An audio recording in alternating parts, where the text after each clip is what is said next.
Good day, everyone. So glad to have you here. Excited that you're joining us today. If you've been with me before, you can see that I'm in a different location today, but hopefully it won't change the experience for you of what you're going to experience over the next little bit.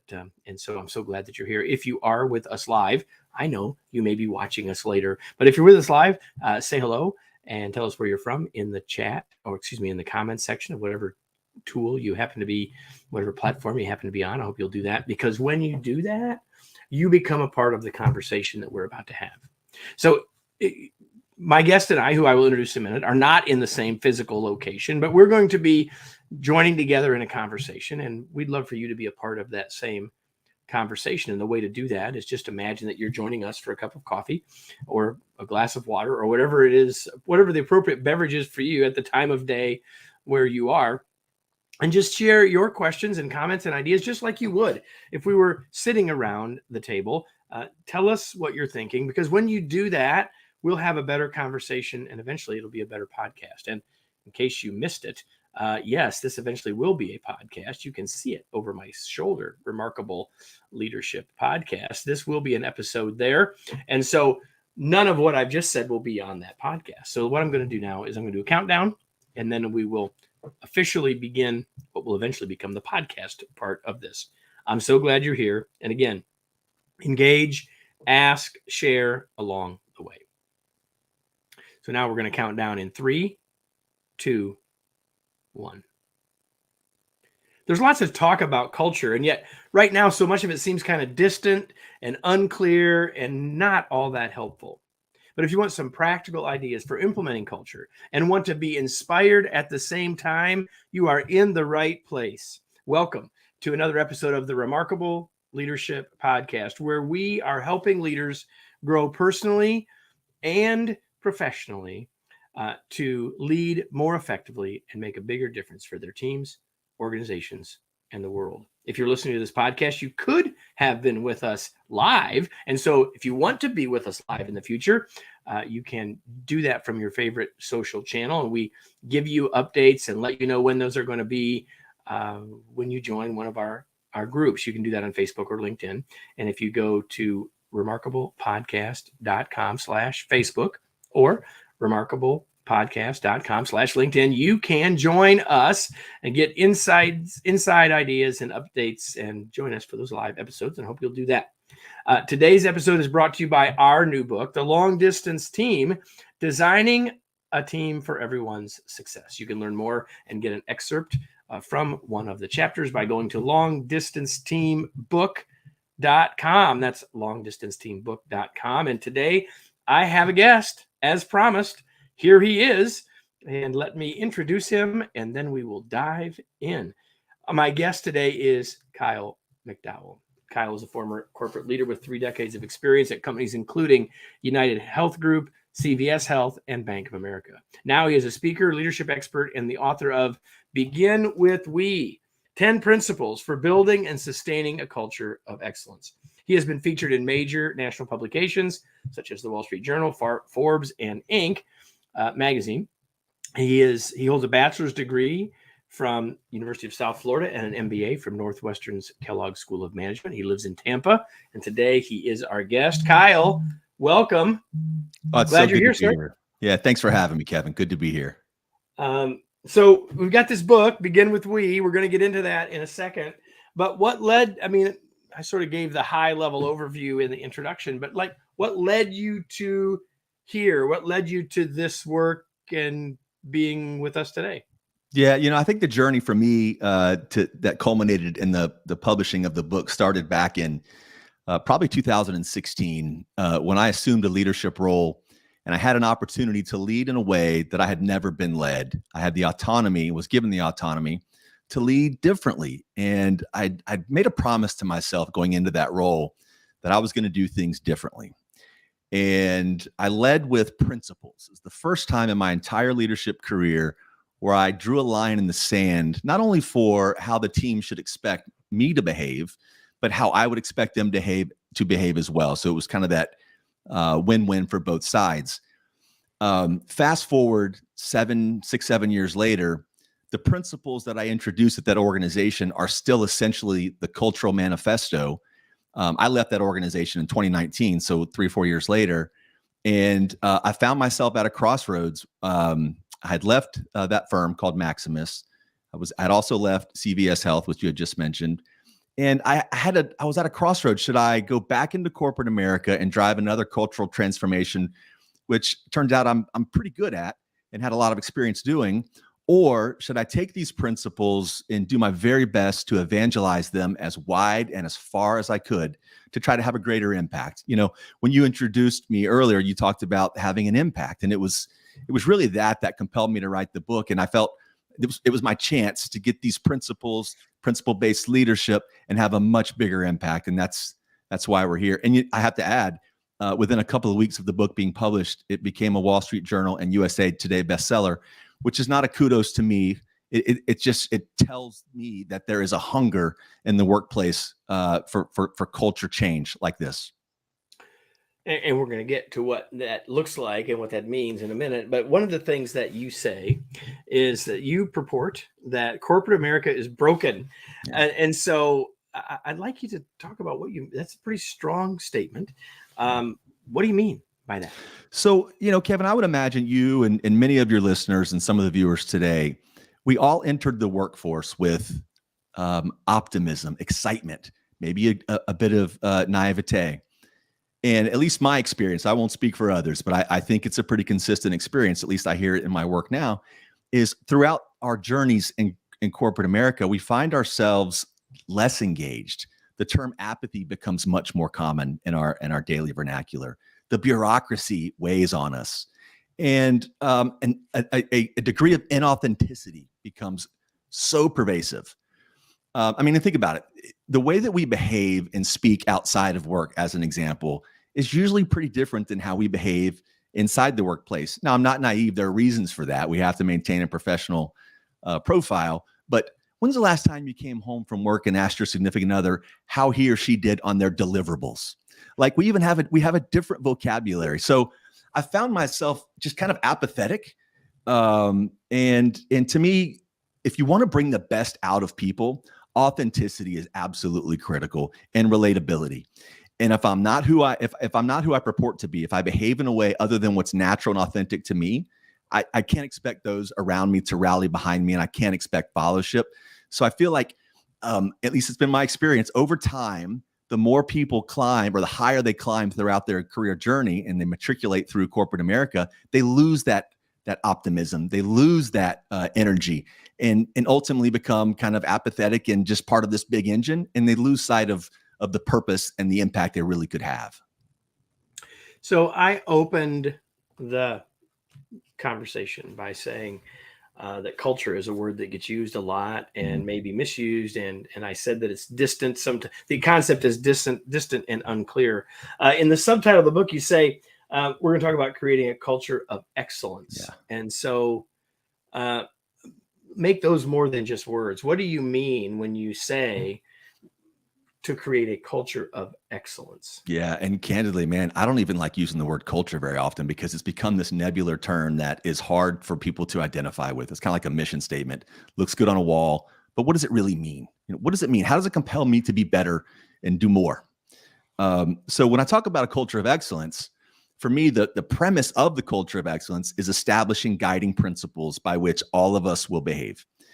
From the newest intern to the CEO in the corner office, if we as a team, as a unit, as an organization can align around principles, and let me just be really clear, principle is by definition a fundamental truth. It's something that we hold to be true.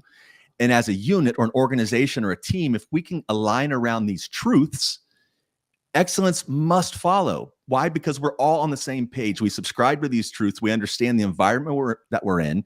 And if we live these principles every single day, and we'll get more into those hopefully throughout the conversation, it removes any ambiguity. And the comment you made earlier, I think, is so true, that the word culture gets thrown around. You can Google and find hundreds of thousands of articles and books that talk about culture transformation, but they're usually what I call unicorns and rainbows, kind of pie in the sky type thing, to which the average worker, the average employee, has a hard time relating. The principles, on the other hand, if they're fundamental truths, They're so easily to relate to, and they now become our guideposts, kind of our guardrails for how we operate every day. All right. So we think about culture as the way we do things around here. And you're saying if we build it on principle, Yeah. fundamental truths, then we, by definition, ipso facto, will move toward excellence Bingo. in the way we do things around here, which makes sense to me. So you have 10 principles. They all start with the word we, which we'll get into that in a little bit. But how did you develop or codify those 10 principles? Man, I wish I had some sexy story to share with you. I don't. The wheeze came to me the night before I was to meet with the top 40 or 50 leaders inside the organization that I mentioned earlier that I just joined. I made myself that promise that I was going to lead differently. Well, be careful what you wish for, because the night before I was to meet with that group, Kevin, I had no idea what I was going to say. I'll never forget. This sounds like Jerry Maguire, like he's only going to say, so he writes this manifesto. Anyway, go ahead. Actually, I take that as a compliment. There was a theme to that the very next day. So I'm in my hotel room. Now you got a story. Now you got a new way to talk about it. I had my Jerry Maguire moment. Anyway, go ahead. Who's coming with me? I was in my hotel room in Lawrence, Kansas the night before. I was still wearing the suit that I had on that day. I'm in bed, laptop in lap. And I thought, I've got to communicate. That's almost too much information. Like, if we get into bed, you could probably take off the suit, but that's okay. Anyway, go ahead. Well, I think it's important to add the suit was on, right? I think that makes the story PG enough to share. I mean, it doesn't matter. That's right. So anyway, man, I'm thinking to myself, I've got to put a deck together, and I want to share with this team tomorrow. Most importantly, I wanted to share expectations. I wanted to set expectations, which is what the new leader always does, right? But I wanted to approach it slightly differently. I wanted to share these expectations in very black and white form. By the way, it wasn't an accident. The very first presentation and every speech I've given since then, the slides are always in black and white. It's not negotiable. These are not gray. But I needed the team to understand these were my expectations of them. But I think much more importantly, the exact same expectations should be held of me. And it's their obligation to call me out if I'm not living these expectations. So an hour and a half, 2 hours goes by, and I look down at my laptop, and I've got something that I felt was solid, something that I could share. And Kevin, there was no pre-planning. I didn't set out to do this. I had 10 sentences in front of me. They all begin with the word we. Because I had learned leading up to that day, the leader prior to me had a very kind of, I'll be honest, he was a me-oriented fella. He was someone that was really concerned about his career trajectory, what was in it for him. A very classic cliche kind of boss profile. And I knew if I had stepped out there the next morning and talked about what I was going to do, what I had done in my past, and how I was going to lead this team to greatness or to excellence, I'd be met with a lot of skepticism. So I looked down at these 10 sentences. They all started with the word we. I'm not that creative, so I have the 10 we's. And the very next morning, I went out in front of that on stage and talked to the folks and shared these principles. And this is my Jerry Maguire moment, as you call it. I would say 50% of the people in the audience were very eager and optimistic that this new guy, Kyle, was bringing this approach. I would say a quarter of the group was on the fence, and there was another quarter that was really skeptical. Exactly, Kevin, so much so I love telling the story because I'm actually good buddies with the fellow that did this. He admitted later that evening, he Googled the 10 we's. Couldn't find anything, of course, because I just created them the night before. He went so far as to ask for my presentation because he wanted to check the properties of the PowerPoint to see if I was the creator of the file. So that's how skeptical we're talking. He was so in disbelief that this new guy brought this in the next day. Well, like I said, fast forward several years later, the 10 we's are still the guiding principles for that organization. And many others by this point, because I've shared the we's with thousands of people, either on stage or via the book. So we're going to get into 10. We don't have time to unpack the 10, everybody. I picked a couple that we're going to chat about that Kyle does not know which ones I picked. So we're going to do that. Here's we go. But I have to tell you all, and I meant to have it here, but again, I'm not in my normal location. But I have been finishing reading a book that I believe is called The Secret Life of Pronouns, I believe is actually the title. Wow. And so I'm drawn to the word we. I'm drawn to thinking about the pronouns we use matter, as it turns out, a lot. So we're going to dive into some of these we's. We number one, it's the perfect place to start. And so we number one is we do the right thing always. So I'm just going to put a few of these up and I just sort of like talk to us about what that means in real life, Yep. right? Yep. Because we started out by saying we want this to be practical. So give us a couple of things about, so what does it mean and how does it look when we're doing it? Yeah, well, first of all, hopefully it's not very confrontational, right? It's if you can't abide or subscribe to doing the right thing. By the way, there's a second sentence which is one word for that we, and it's always. We do the right thing always. You know, in corporate America, we find ourselves in situations where the right thing can be subjective. And our decision for today could be different than our decision for the same scenario a week later. And I think that creates inconsistency, obviously, which tells the team that the right thing is negotiable, and that should not be the case. And in the book, I talk about the kind of the filter to use when trying to decide upon the right thing is, first of all, is it right for the company? And some people might say, well, that's not very employee friendly. Well, if there's no company, there are no employees. So we've got to look through that lens first. Is are we making a decision that the company can stand behind? Second is, are we doing the right thing for our client? And if the answer is yes, great. Let's move on. We're on to something. And lastly, but almost as equally as important, is the crew, the company, the client, and the crew. So when I make a decision to do the right thing, or I aspire to do the right thing, if I don't check one of those three boxes, hopefully all three of them, but reality says that doesn't always happen, then I need to keep looking. For example, if the right thing involves doing something that benefits me, it ain't the right thing. It's got to be we oriented, and those three cohorts are the we. And by the way, I was very purposeful that this we is the first we, because everything behind it would be a house of cards if we didn't say right out of the gate, our fundamental truth, our first fundamental truth is doing the right thing. Yeah, do the right thing always, and in the context of that we, right? It's all of us thinking about that in relationship and in context of all of us. And so that's really good. The fourth one is, and I'll put it on the screen for those who are watching here in just a second, but the fourth one strikes me as one that people might not initially think would be that important. Of course we do this. And yet I think you and I would both agree that not always. The fourth we number 4 is we take action. And we ought to think, well, of course we all take action, but often we don't. Talk about that one a little bit.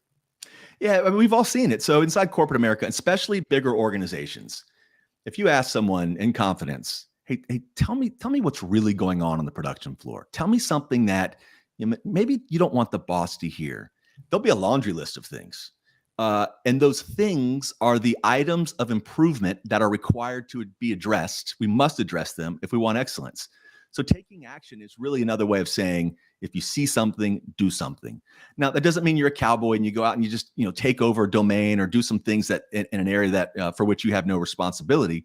It is because it's we, not me, right? That's exactly right. We can't fix what we don't know is broken. We can't improve upon things that we don't know need improving. So taking action is recognizing it and working with the person or group that is responsible or has the ownership of that area. But what we can't do is go, yeah, that's broken, and keep moving. One quick story. I spent a lot of time inside call centers. My entire career mostly has been leading big service organizations. And without fail, you sit down next to a call center representative and you're kind of shadowing with them, and they're walking you through all the screens and the work that they do. And if you ask a question, so why'd you do that? Why'd you go that way?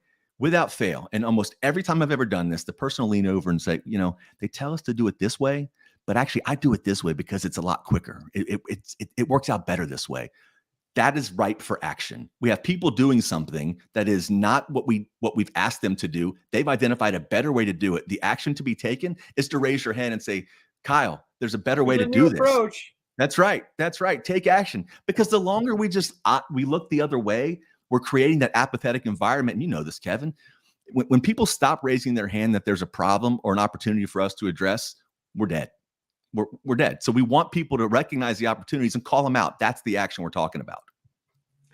I'm reminded. I was reminded as I read it, and I'm reminded as I listened to you, thinking about Tom Peters, who I had the pleasure to have on the show twice. We'll put those links in the show notes.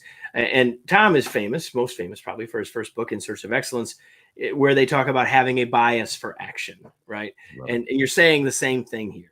But I really like this idea that we're not going off and being cowboy, I think is the word you used, Yeah. because it's back to it being about us or we and not just about me. So it takes us back to that first one, doing the right thing always. Next one I have is number 7, another one of my favorites, because I believe that busy is the most dangerous 4-letter word in the English language. Number 7 is we measure ourselves by outcomes, not activity. And of course, busy is about activity and not outcomes. So talk to us about this one and how do we play this one out in our workplaces on our teams? This is one that's really personal to me because I've worked in, as you mentioned at the top, some really, really big companies, and had found myself during that time, but as well as in my work now, working with executives and managers on making them and helping them become their very best. I get this sense, and I hear it all the time.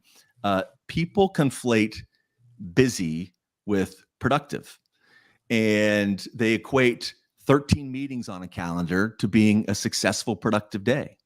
And we've got to shift the narrative from busy to outcomes.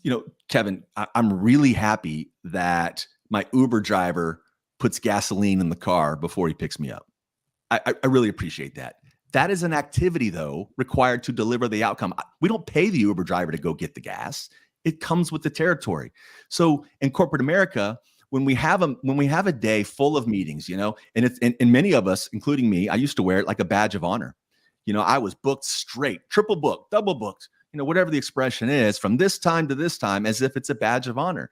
But my challenge to those in that scenario is, can you point to an outcome that is absolutely driven or impacted by all of these meetings? I talk about it in the book. It's called the meeting monolith. We have a meeting to talk about a meeting. We schedule a meeting to talk about the meeting that we're going to schedule. It's meeting overload, but it needs to be outcome overload. So I tell my teams today, and in my consulting practice, if you can't draw a straight line from your activity to an agreed upon outcome, whether it's on your performance evaluation or something you just know must get done, you must question, why am I doing this? You talked about culture earlier, and I think this is a huge component and something that I really urge folks to do.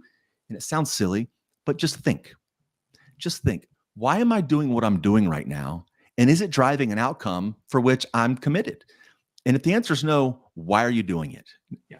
Why are you doing it? Yeah, I would go as far as to say that since you're using meetings as our example, which is a perfectly good thing to use as our example, that we shouldn't even be having a meeting if we don't know what the desired outcome of this meeting is. Like, what's the outcome that we're reaching for? Because then we know, first of all, we know if we achieved it. And number 2, we know when we're done, because we've all been in the meeting that's still going on. Well, time's not up yet, but it doesn't appear that there's anything else that needs to be accomplished because we've reached what we needed to reach. What's the magic behind 30 minutes or 60 minutes? Why not a 15-minute meeting? Why do we need a meeting at all? How about picking up the phone and calling the person from whom you need an answer? So I think we lean on those as a crutch. We try to be ultra inclusive and get all the right parties in a room. And sometimes we just need to pick up the phone and get the answer we need and move on. There was a study out by, I think it was Korn Ferry. I may misattribute that, but there was a study recently or within the last year that said north of 60% of respondents indicated that they attend a meeting even if they know it will add no value to their workday. What does that tell you? Because we're supposed to, right? That's like what we do. That's right. Yeah. And besides, then we can say we were double booked, Kyle. Good, right? So we've talked about 3 of the 10 we's, and we don't have time to talk about all of them, but I want you to pick one more. And you can either pick the one that you feel like is you feel led to talk about now, or you could say, hey, this is the one I think that people maybe miss the most often. Take your however you want to choose it. But what's one more of the we's that you'd like to share? So, Kevin, my favorite we also happens to be one of the most difficult to embrace, but can also be the most profound and most transformative when embraced. And that's we number 8. We challenge each other. So in nearly every corporate environment, actually in most team environments, including sports, there's usually only one person who is authorized or quote unquote allowed to challenge the group, and that's the boss. What a shame. So if I'm on a team of 15, or I lead a team of 15, for example, I don't have all the answers. Therefore, I should not be the only one allowed to issue challenges. When we talk about issuing challenges, there are a couple of rules, though, because we can't have chaos. every challenge must be issued with a filter of data or experience. Otherwise, it's your opinion, and opinion sometimes will get us in trouble. If I have data that says the path that we're traveling down, or the decision we're about to make, this data, Kyle, will help us make a decision that is more sound. Or, for example, we're deciding on a new product implementation. If someone on the team has experience with a similar type of deployment or implementation, we should damn well listen to what they have to say. They've been down this path before. Right. And lastly, the challenge is not relegated to just, as I mentioned, the boss or the coach down to the team. Peers must challenge teams. A quick example. Yeah. Exactly right. Every single direction, Kevin, because I'll tell you how this works and what the beauty that comes from it. So when I rolled out the 10 We's, my staff meetings, just like most people in corporate America, staff meetings were essentially readouts. I'd sit at the end of the table. People on my team around the table would go through their department updates. I would ask a few questions. Meanwhile, everyone else in the room is heads down on their phone, or maybe they're buried in their laptop. When you open up challenges for the whole team to be allowed and frankly obligated to issue, now you have other people paying attention. And when one person on the team is giving their update, someone else on the team may hear something and go, whoa, that doesn't make sense to me. Right. And you're now obligated to offer that challenge.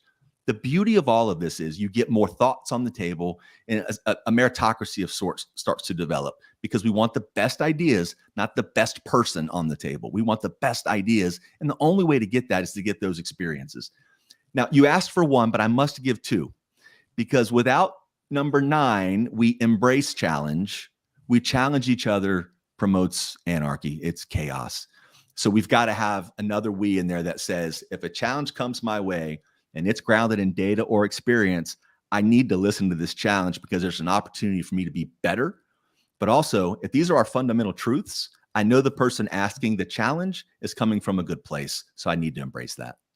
Yeah, but that takes us back to number 1. Like, I have to assume that that person is challenging because it matters to company, client, crew. Like, in other words, there's good intention in the challenge, right? And so it's easy to embrace it if we understand the intention behind it. It's harder to embrace if we're not so sure about that.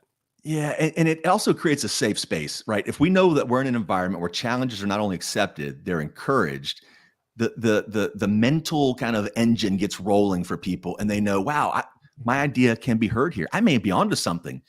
The last thing we ever want to be is in a situation where there's an "I told you so." Someone on the team says, "Yeah, I thought that was going to happen a month ago." Unacceptable. You got to get that challenge out now.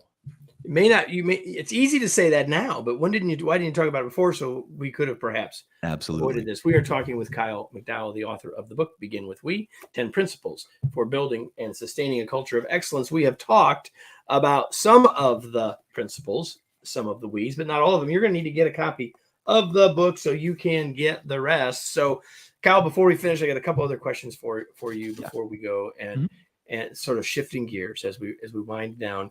And the first one is, so it's clear, like most guests that I have here, it's quite clear that you're passionate about your work, you care about what you're doing, and yet this isn't your whole life. What do you do for fun, Kyle?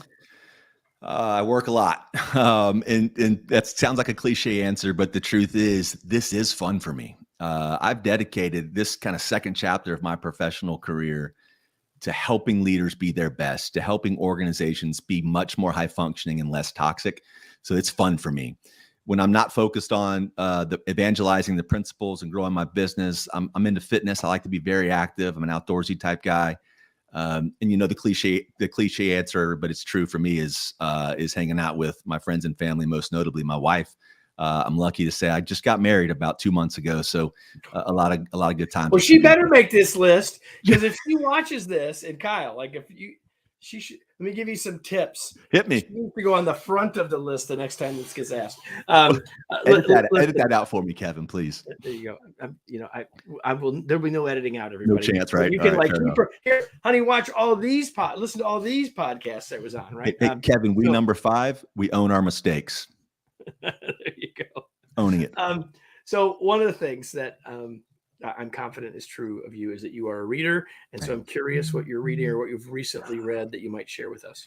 Well, I just finished, and it's the second time reading it. My second time reading it is Meditations by Marcus Aurelius. I'm not sure if you're familiar with it, but written nearly 2,000 years ago by one of the most powerful men in the known world, Roman Emperor Marcus Aurelius, who was on the battlefield by day, but at night he wrote was what amounts to be his journal. He had no intention of it ever being published. And the things that he, as the most powerful man in the world, talked about being humble, the Stoic philosophy in general. And there's a quote that's, I'm glad you asked this. There's a quote that stuck with me from the book is, if I do good that benefits man, I benefit.